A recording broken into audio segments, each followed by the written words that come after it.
హుస్నాబాద్ నియోజకవర్గం రేగొండ గ్రామంలో గతంలో మూతబడిన ప్రభుత్వ ప్రాథమికోన్నత పాఠశాల తిరిగి పునఃప్రారంభించిన మంత్రి పొన్నం ప్రభాకర్. వేసవి సెలవుల అనంతరం తిరిగి పాఠశాలలు పునఃప్రారంభం కావడంతో మొదటి రోజు పాఠశాలలకు వచ్చిన విద్యార్థులకు పూలు చల్లి ఆశీర్వదించిన మంత్రి పొన్నం ప్రభాకర్ పాఠశాల పునఃప్రారంభం సందర్భంగా ఉపాధ్యాయులకు విద్యార్థులకు శుభాకాంక్షలు తెలిపారు. విద్యార్థులకు ఉచిత యూనిఫామ్, పుస్తకాలు, బ్యాగులు అందజేశారు. ఏ గ్రామంలో అయినా ప్రభుత్వ పాఠశాలలో ఇబ్బందులు ఉంటే ఆ గ్రామ పెద్ద మనుషులు ప్రైవేటు స్కూలు బస్సులో ఆ గ్రామానికి రాకుండా ఆ ఊరు పిల్లలు ప్రభుత్వ పాఠశాలలోనే చదివించాలి. అందుకు గ్రామస్తులు కృషి చేయాలని పేర్కొన్నారు.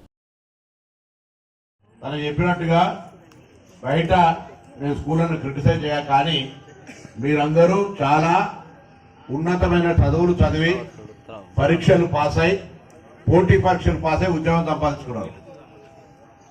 తల్లిదండ్రులతో పాటుగా సమానంగా మాతృదేవోభవ, పితృదేవోభవ, ఆచార్య దేవోభవ, తల్లిదండ్రులతో పాటు సమానంగా గౌరవం పొందేటువంటి మీరు పిల్లల యొక్క భవిష్యత్తును ఆ నల్ల సుజాత చెప్పినట్టుగా చదువుకు సంబంధించినటువంటి మంచి చదువు చదివిపిస్తే మిగతా పిల్లలు కూడా వాళ్ళ తల్లిదండ్రులు ఇక్కడికి తీసుకొచ్చేటువంటి పరిస్థితి ఏర్పడాలి.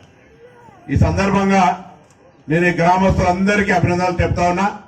4 సంవత్సరాలుగా మూతపడ్డ పాఠశాలను మళ్లీ చొరవ తీసుకొని ఇలా ఎవరు పుణ్యాత్ముడు చొరవ తీసుకున్నారో ముందు మాట అతనికి నా హృదయపూర్వకంగా ధన్యవాదాలు, అభినందనలు తెలియజేస్తా ఉన్నా.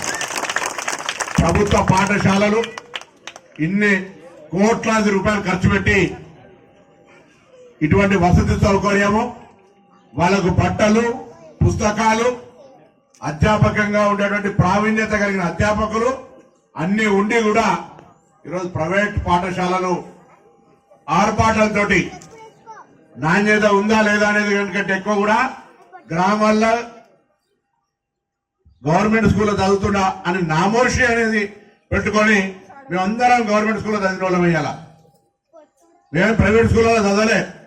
కాబట్టి నేను ఒకటే కోరుతా ఉన్నా, గ్రామాల్లో రాంగరంగ కలెక్టర్ గారితో, అదేవిధంగా అడిషనల్ కలెక్టర్ గారితో, ఆర్డీఓ, డిఓ అందరితో మాట్లాడుకుంటూ వచ్చాం.